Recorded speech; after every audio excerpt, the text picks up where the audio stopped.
Nagluluto ako ng kaldereta. Ayan. Pang almusal. Ayan. Pang lang, pang almusal. Kaldereta. Kalsa mo ginamay man sa Bisaya. Pero dire lahi na magkuhan sa Tagalog or sa Kapampangan.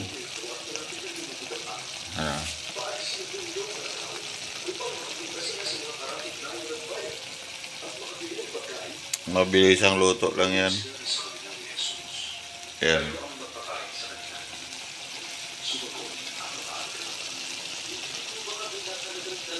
Sarap yan. Pinaanuhan ko lang kunti yung sauce.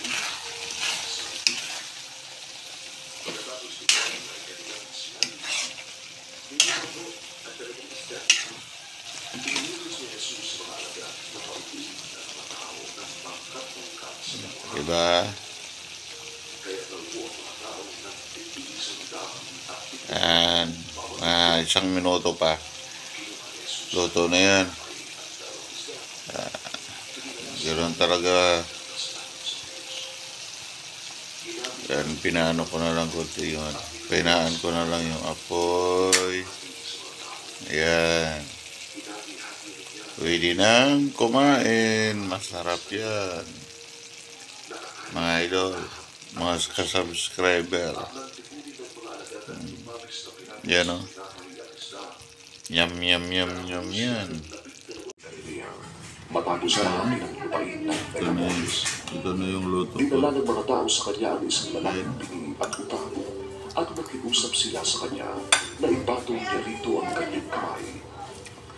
Inilayo mo ni Jesus karamihan ng lalaki at isinuot ang kanyang mga daliri sa mga tainga. Pagkatapos, nilawanan ni Jesus ang kanyang daliri at ibinagin sa mga luto. Tulala si Jesus sa langit